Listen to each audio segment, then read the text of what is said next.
आज से टीकाकरण अभियान की शुरुआत हो रही है।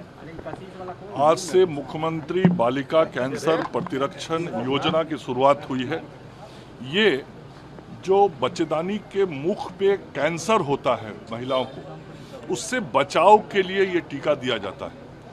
और बिहार देश का पहला ऐसा राज्य है जिसने अपने राज्य के बच्चियों को, जिनकी उम्र 9 वर्ष से 14 वर्ष तक की है, उनको मुफ्त में देने का निर्णय किया है। और अभी प्रारंभिक अनुमान है कि इस वर्ष लगभग 150 करोड़ के करीब रुपए खर्च होंगे। मैं आदरणीय मुख्यमंत्री जी को, अपने वित्त मंत्री और उप मुख्यमंत्री जी को धन्यवाद देना चाहता हूं। उन्होंने इसकी स्वीकृति दी है। और आदरणीय प्रधानमंत्री नरेंद्र मोदी जी का जो सपना है कि हम सब लोगों को नर सेवा करना है, मानव का सेवा करना है स्वास्थ्य विभाग से, इस कार्यक्रम के माध्यम से आदरणीय प्रधानमंत्री जी की सोच को भी हम जमीन पे उतार रहे हैं।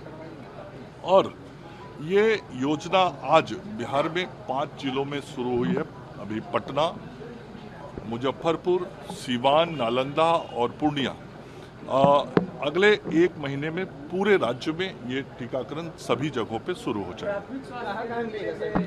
हाँ, मैंने कहा ये चूंकि एक विशेष प्रकार का टीका है और हम सब लोग टीका देने वाले अपने एएनएम को भी ट्रेनिंग देके ये काम कराते हैं। तो ये सब शुरू हो गया है काम। धीरे धीरे प्रक्रिया आगे बढ़ती जाएगी और ये नंबर जो केंद्र है वो बढ़ते जाएंगे। लालू यादव ने ट्वीट किया है और उन्होंने रेलवे पर सवाल खड़े किए हैं कि प्राइवेटाइजेशन कर दिया, अब पटरी भी बेच रहे। जिस व्यक्ति ने रेलवे की जमीन को बेचकर अपनी अकूत संपत्ति बनाई हो, जिसके ऊपर रेलवे की संपत्ति को बेच के परिवार के लिए अकूत संपत्ति कमाने के मामले चल रहे हैं, परिवार के लोग वैसे मामलों पर बेल पे हों, तो उस व्यक्ति के किसी इस प्रकार के बयान का कोई मतलब नहीं रह जाता है। जो व्यक्ति स्वयं रेलवे मंत्री के रूप में रेलवे के संपत्ति के बदले अपनी संपत्ति बनाने का जिन्होंने प्रयास किया हो, उससे समझा जा सकता है कि वो कैसे थे उस वक्त। और आज जो बयान वो दे रहे हैं, यदि यही सोचे होते उस वक्त तो शायद वो सब गलतियां वो न किए होते। बंगाल में फिर से जूनियर डॉक्टर आमरण अनशन।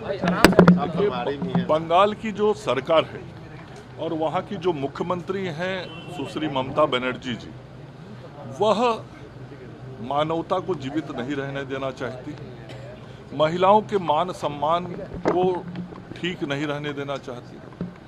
और स्वयं महिला होते हुए भी किस प्रकार से पश्चिम बंगाल में महिलाओं को अपमानित किया जा रहा है, उनके इज्जत आबरू को चोट पहुंचाने की कोशिश हो रही है, ये पूरी दुनिया देख रहा है।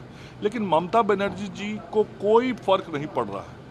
और जो अभी का आरजी कर हॉस्पिटल का मामला हुआ और उसको लेके चिकित्सकों ने, वहाँ के छात्र छात्राओं ने और संपूर्ण पश्चिम बंगाल के चिकित्सकों ने जो बातें उठाई, जो मांगे रखी, पहले तो ममता बनर्जी की सरकार बात करने को तैयार नहीं थी। जब बात करने को तैयार हुई तो वो डॉक्टरों की बात सुनने को तैयार नहीं है। डॉक्टर भय में है, डॉक्टर और खास करके जो महिला चिकित्सक हैं, और मैं तो कहूँगा संपूर्ण महिला जो पश्चिम बंगाल की है, वो सब भयाक्रांत है, क्योंकि सबको अपनी इज्जत आबरू का डर लगता है। और हमारे जो चिकित्सक अपनी वाजिब बातों को वहाँ सरकार के सामने कह रहे हैं, रख रहे हैं, वो ममता बनर्जी सुनने को तैयार नहीं है। इसलिए तैयार नहीं है कि जो पूरा घटनाक्रम आरजी कर का हुआ था, उसमें जो उनके नजदीक के लोग फंसे हुए हैं, टीएमसी के लोग हैं, उनको बचाना ही उनका मकसद है। और अब इससे बड़ा बात क्या हो सकता है कि जिस बच्ची की हत्या हुई थी, उसका बिना एफआईआर किए हुए उसके डेड बॉडी को जला दिया गया।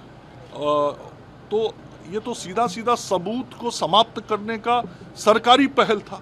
और सरकार के संरक्षण में इतना बड़ा काम ममता जी के नाक के नीचे कलकत्ता में हुआ, तो क्या बिना उनके इशारे के हुआ? सब उनके इशारे पे हुआ। और अभी भी हमारे चिकित्सक यही चाहते हैं पश्चिम बंगाल के कि सत्य की जीत हो, न्याय मिले और जो दोषी हैं उन पर कार्रवाई हो और आगे वो सुरक्षित रह सके। तो अपनी बातों को वो कह रहे हैं, लेकिन ममता बनर्जी ना तो सत्य को आगे आने देंगी, ना न्याय होने देंगी, ना चिकित्सकों के हित के बारे में कुछ सोचेंगे।